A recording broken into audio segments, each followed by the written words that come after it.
소중한 것을 다루는 나의 자세에 대해서 살펴보도록 하겠습니다. 우리는 다 하나님의 일꾼입니다. 여러분들 예배를 통해서도 하나님의 일을 하시는 것이고요, 또 봉사를 통해서도 하나님의 일을 할 수가 있습니다.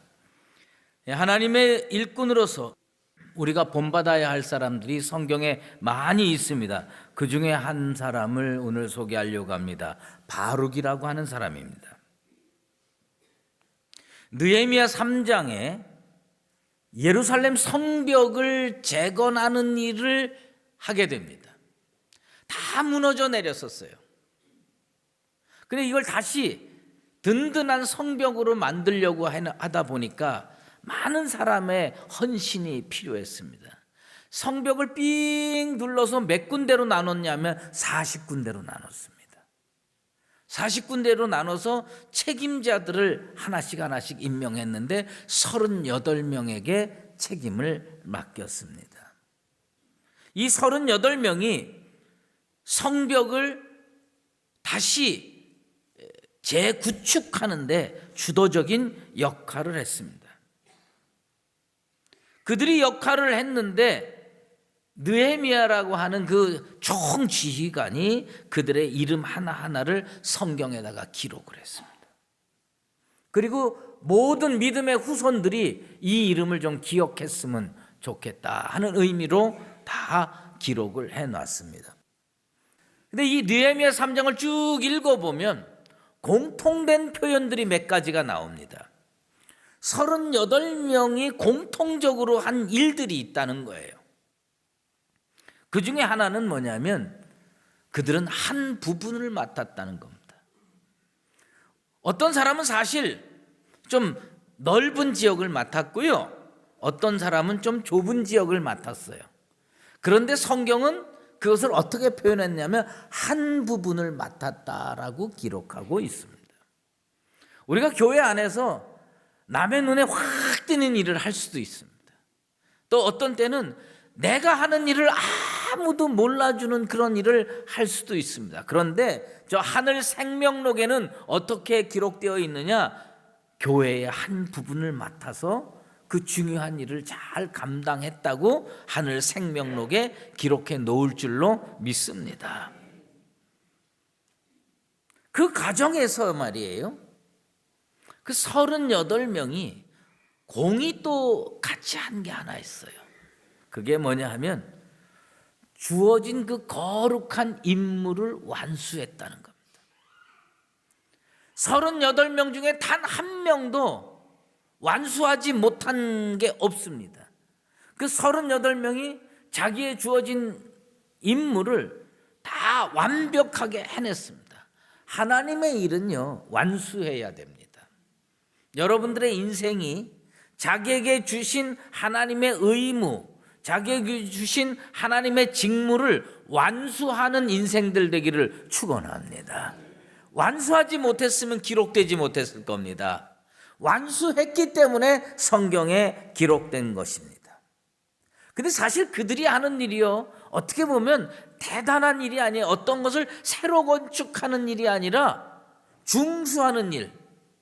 중수하는 일이라고 하는 건 뭐냐면 수선하고 다시 개축하는 그런 정도의 의미라고 볼 수가 있습니다. 그런데 이들이요, 그 일을 아주 귀하게 여기고 완수를 했다고 하는 것입니다.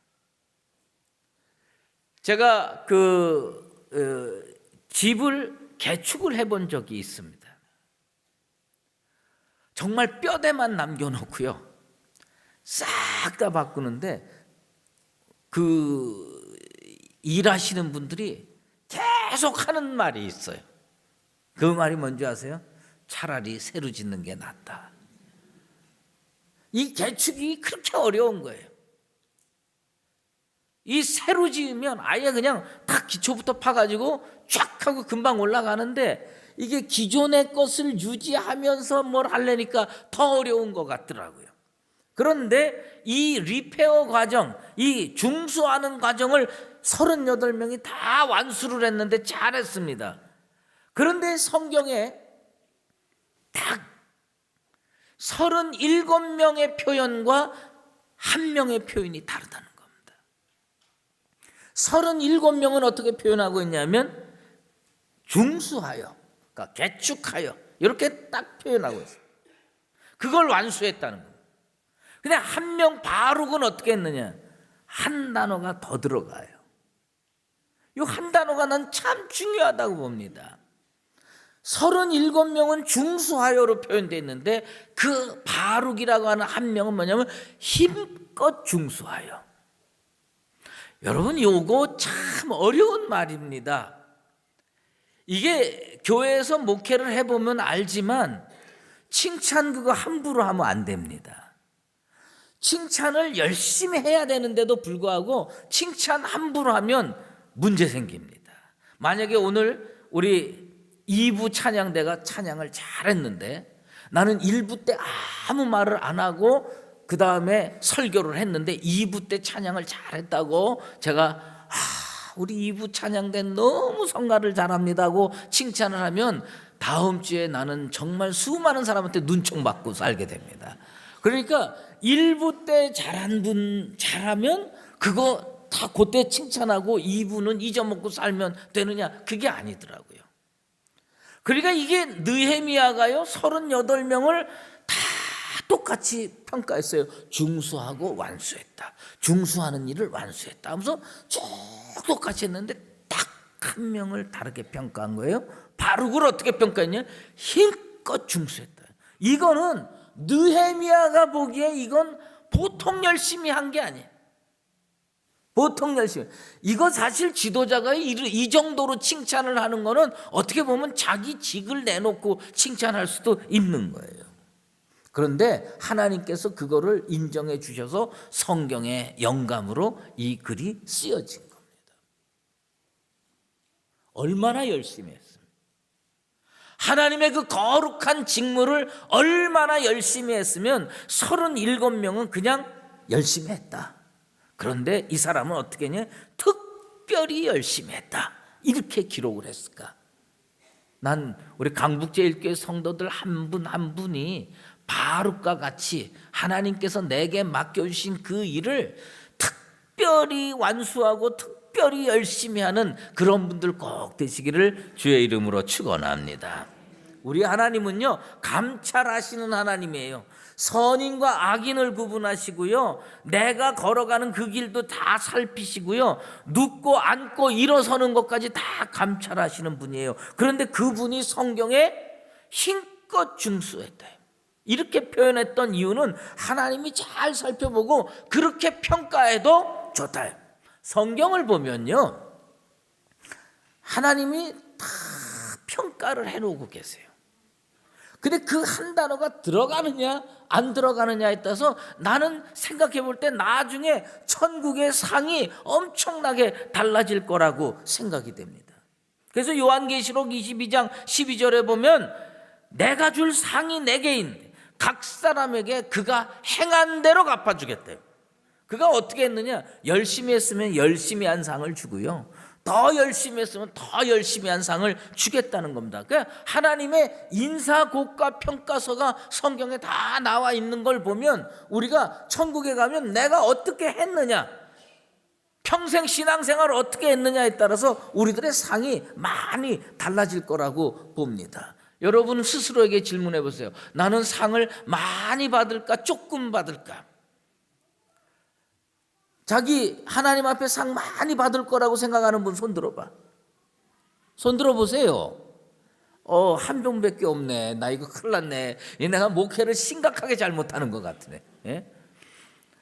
여러분 손 못 들 정도로 하면 앞으로 더 열심히 해서 다음에는 손 꼭 들게 되길 바랍니다.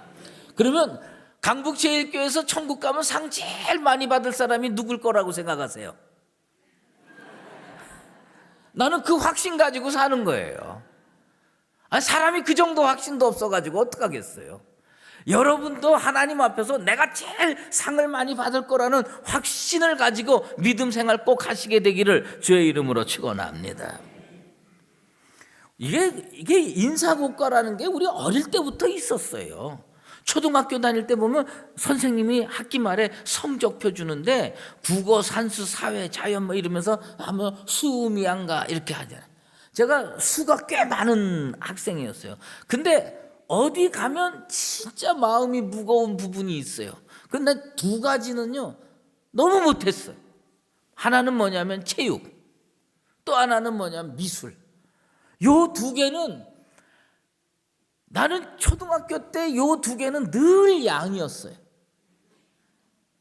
지금 누가 입으로 가라고 그랬어. 일부 때도 그 얘기가 나왔는데 나를 너무 무시하는 것 같아. 내가 가는 아니었어요. 내가 양은 해봤는데 가는 아니었어요. 근데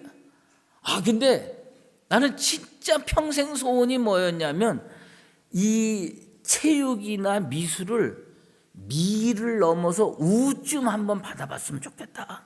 근데 그 찬스가 언제 있었냐면 고등학교 2학년 때 미술 시간에 있었어요.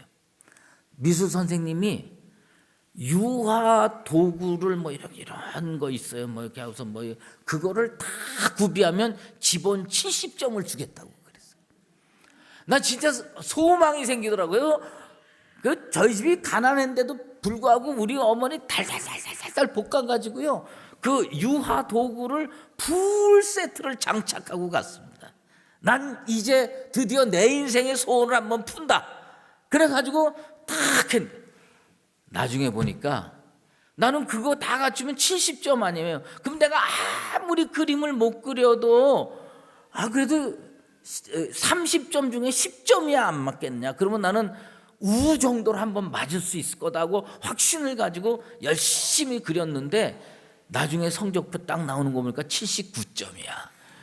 그 그림이 얼마냐면 9점밖에 못 받은 거예요. 나 그래가지고 미술은 한 번도 우를 해본 적이 없어요. 근데 이게 다 평가가 나오는 거 아닙니까? 그런데 여러분이 하나님 앞에 일하고 봉사하고 헌신하는 거를 우리 하나님께서요 그냥 잘 완수했다 이렇게 쓰는 거하고 힘껏 이거는 수미양가의 수고요. A, B, C, D로 하면은 A 플러스로 평가를 받는 거예요. 어떤 성도가 어떤 교회에서 실제로 일어난 일이랍니다. 주일 예배 시간을 진짜 매주일 거의 빼먹고 사는 성도, 어쩌다가 가물에 콩 나듯 교회 나오는 성도가 있는 거예요. 근데 한 번은 그 성도가 교회를 딱 나온 거예요. 목사님이 작심을 하고 이 성도한테 이제 끝나고 인사를 할 때 한마디 해야 되겠다 작정을 하고 목사님께서 이제 예배 끝나니까 그 다른 성도들 나올 때 악수를 쭉 하다가 그 성도가 딱 오는 거예요. 그래서 손을 꼭 붙잡고 아무개 성도님, 이왕이면 성실한 하나님의 군사가 되기를 바랍니다. 이렇게 권면을 했어요. 그러면 그 성도 죄송합니다. 앞으로 열심히 주일 성수 잘하겠습니다. 이렇게 대답하면 이게 얼마나 좋아요. 근데 이 성도가 뭐라고 대답했냐면 목사님, 저는 이미 성실한 성도입니다. 목사님이 이제 요즘 용어로 완전히 멘붕이 일어난 거예요. 이렇게 맨날 빠지는데 어떻게 자기를 성실한 성도라고 얘기를 하나. 이렇게 된 거예요. 그러니까 목사님이 늘 빠지시다가 무슨 부활절, 성탄절 뭐 이런 때만 나오시면서 성실하다고 얘기를 하면 어떡합니까? 그랬더니 그분이 이렇게 대답을 했답니다. 목사님, 절 몰라도 너무 모르시는구나. 저는요 하나님의 군사지만 제 보직이 뭔지 아십니까? 특수부대 비밀요원이어가지고 평상시엔 잘 안 나타납니다. 결정적일 때만 나타납니다. 나는요 이 성도 천국에 가서 상 많이 못 받을 거라고 확신하고 있습니다. 하나님이 내게 맡겨주신 그 거룩한 일을 어떻게 감당해야 되느냐. 성실하게 완수하고, 그래서 정말 우리 하나님께서 딱 수미양가에 수를 줄 수 있는 강북제일교회 성도들 다 되시기를 주의 이름으로 축원합니다. 오늘 본문은요, 무척 짧은 말씀이지만 그 의미상으로 따지고 보면 매우 심각하고 중요한 말씀입니다. 우리 주님께서 입에 담기 어려운 표현을 이 성경 구절에 넣어놨어요. 그게 뭐냐면 개와 돼지다. 개 같은 사람이 있고 돼지 같은 사람이 있을 수 있다는 겁니다. 그 개 같은 사람, 예수님이 그렇게 평가하는 사람은 어떤 사람이냐?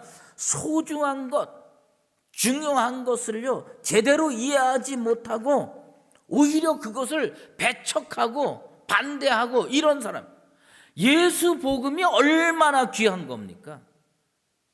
지옥 갈 사람을 천국 가게 하고 구원받게 하는 그 귀한 말씀을 이거의 가치를 모르고 배척하고 물어뜯고 반대하고 이런 것을 뭐냐? 그래서 예수님이 거룩한 것을 개에게 주지 말라요. 근데 난 이 예수님께서 그 개를 비유해서 그런 말씀을 했던 그 이유를 알겠어요. 왜냐하면 저는 개를 많이 키워봤습니다. 뭐 제가 키운 개 종류도 참 많습니다. 네? 뭐 진돗개, 그 다음에 뭐 황산개인가요? 풍산개, 풍산개, 뭐 도베르만, 뭐 이런 거 많이 키워봤어요. 키워봤는데 한 번은 진돗개를 키우고 있었는데요, 이 진돗개가 그해 겨울은 유난히 추웠어요. 그래가지고 저희 아버님 살아계실 때인데 아버님하고 저하고 이렇게 다 해가지고 이거 진짜 이 추운 데서, 저는요 개에 대한 철학은 개는 밖에서 키워야 된다, 이 놀라운 철학을 가지고 있기 때문에 이 추운 데고 어떻게 밖에, 그래서 담요를 갖다가 그 개 집에다가 다 발라 이렇게 도배하듯이요 못을 박아가지고 따에서 따뜻하게 해주고, 출입구도 약간 이 담요를 좀 늘어뜨려가지고 커튼처럼 해서 그 안에가 좀 훈훈하게 그렇게 만들어줬어요. 그리고 그걸로 또 옷도 만들어서 이렇게 입혀줬습니다. 신났어요. 얘는 일 만난 거예요, 이 개가. 그래가지고 한 2박 3일을 바그닥 하는데 결국은 뭐하냐? 그 안에 발라놓은 모든 담요와 자기가 입는 것까지 다 찢어발기는 거예요. 어쩌면 그렇게 조각조각 내는지 몰라. 싹 다 찢어발겨가지고 그거 다 버렸어요. 그리고 어느 날 보니까 영하 20도가 넘더라고요. 이거 내가 그때 딱 마음이, 너는 추워도 싸다. 왜? 아니 그 뜨뜻하라고 그 담요를 다 발라줬으면 고마운 줄 알고 가만히 있어야죠. 그런데 그것의 가치를 모르는 거예요. 난 그때 이 예수님의 말씀이 이해가 되더라고요. 왜 예수님이 거룩한 것, 귀한 것, 소중한 것을 개한테 주지 말라고 그랬냐? 가치를 모르는 거예요. 개한테 진주를 주면 뭐하고요? 다이아몬드를 주면 뭐합니까? 그런데 예수님께서 거룩한 것을 개에게 주지 말라고 하는 그 말씀과 같은 사람이 오늘날 한국 사회에 무척 많습니다. 교회 안에도 많아요. 그게 누구냐? 안티 기독교 하는 사람들이에요. 이 생명의 말씀에 목숨 걸고 반대를 해요. 인터넷을 보면 한 1000여 명이요, 여기서도 댓글 달고 저기서도 댓글 달고, 그 사람들의 목표는 뭐냐면 기독교를 이 땅에서 없애는 것 같아요. 그게 목표인 것 같아요. 그렇게 나쁜 짓들을 많이 하는 거예요. 못된 짓들을 많이 하는 거예요. 나중에 지옥 가면 그들 깨달을 겁니다. 억울하다고 그럴지 몰라도 거룩한 것, 소중한 것을 귀하게 여길 줄 모르는 자들은 갈 곳이 뻔합니다. 그 지옥 가야지요. 그래서 이게 요즘만 이런 일이 있는 게 아닙니다. 사도 바울이요, 빌립보 교회를 위해서 쓴 서신을 읽어보면 사도 바울이 뭐라고 얘기했느냐? 빌립보 교인들한테 부탁을 하는데 개들을 삼가래. 교회 안에 어떤 사람이 있냐? 거룩한 것을 거룩하게 여기지 않는 존재들이 들어와 있다는 겁니다. 개들을 삼가라. 그러면서 사도 요한이 요한계시록에 뭐라고 했냐? 많은 사람을 꼽았지만 그 중에 뭐냐면 개들은 다 성 밖에 있어야 하느니라.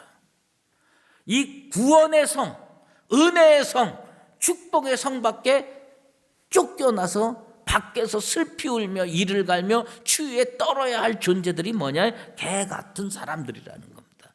그 사람들의 특징은 딱 한 가지예요. 거룩한 것을 거룩하게 여기지 못하고 소중한 것을 소중하게 여기지 못한다는 겁니다. 난 우리 강북제일교회 성도들은 영의 분별력을 온전히 갖추고 있어서 거룩한 것, 소중한 것, 이것을 귀하게 여겨서 하나님 앞에 은혜의 보좌, 구원의 보좌 앞으로 나아갈 수 있는 축복의 특권을 받아 누리는 나와 여러분 되시기를 예수 그리스도의 이름으로 축원합니다.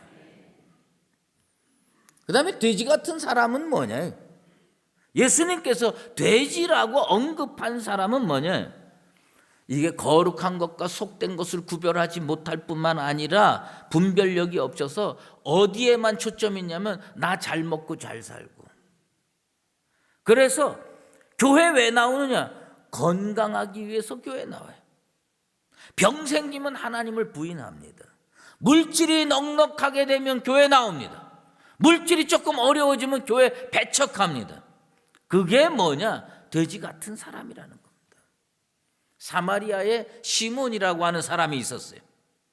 베드로와 요한 사도가 그곳에 복음을 증거하자 많은 사람들이 성령을 받고 베드로를 구름대같이 쫓아가는 거예요. 그거 보니까 너무 부러운 거예요. 그리고 자기가 그거 성령을 줄 수 있는 권한을 얻으면 돈 벌리겠거든. 그러니까 돈 싸들고 가서 베드로한테 그 특권, 그 권세, 그 능력 나한테 좀 팔라고 얘기합니다. 그때 베드로가 뭐라고 얘기했냐면 내 은과 내가 함께 망할지어다. 어떤 사람이 교회 안에 들어와서 망하느냐? 그건 딱 한 가지예요. 뭐냐면 그 귀한 것을 알아보지 못하고 그것을 돈벌이의 도구로 쓰면 그건 망할 수밖에 없는 겁니다. 사마리아의 시몬이 망한 것처럼 한국 교회 안에서도 진짜 망해야 할 사람들이 많이 있습니다. 그래 이제 우리는 어떻게 살아야 되냐? 이거 사실 남의 얘기라고 할 수가 없습니다. 우리도 잘못 살면, 잘못 판단하고 행동하고 말하면 개나 돼지 같은 존재가 될 수밖에 없다. 복음을 구원의 길이 아닌 물질 축복의 통로로 여기면 안 된다. 그래서 뭘 해야 되냐? 하나님 말씀을 잘 깨달아 가지고 거룩한 것, 소중한 것의 가치를 제대로 깨닫는 영혼들 되시기를 바랍니다. 큰 죄가 뭐냐면 무지의 죄입니다. 예수 보혈이 얼마나 가치 있는지를 모르는 거, 그건 지옥 가서 마땅하지요. 셔우드 홀이라고 하는 선교사가 우리 한국 조선 말기에 복음 증거하러 왔다가 닥터 홀의 조선 회상이라는 책을 썼습니다. 그 책을 읽어보면 우리가 얼마나 무지하게 살았네. 우리 한국에 전차가 언제 생겼냐면 1899년에 생겼습니다. 근데 그 해에 가뭄이 아주 심하게 들고 오래 비가 안 왔던 거예요. 사람들이 이제 점을 치러 가는 겁니다. 점을 치러 가서 농사 짓는 사람들이 점 치러 가고 뭐 얘기해서 다 점 치러 가서 물어보는 겁니다. 왜 이렇게 가뭄이 심하게 드냐? 그랬더니 점쟁이들이 다 공통적으로 뭐냐면 저 전차 때문에 가뭄이 들었대. 아니 여러분 지하철 때문에 가뭄 드나요? 말이 안 되는 거죠. 근데 그 전차 때문에 가뭄이 든다는 거예요. 그러니까 사람들이요 이 비 오게 해달라고 그냥 전차로 몰려가서 전차를 다 불태웁니다. 근데 어쨌든 비가 와가지고서 그거 겨우 해결이 됐는데 그 다음에 무슨 사태가 벌어졌냐면 여름에 또 너무 더우니까 사람들이 조금 어디 가서 좀 시원한 데가 없나. 그때 뭐 에어컨도 없고 선풍기도 없는 때니까.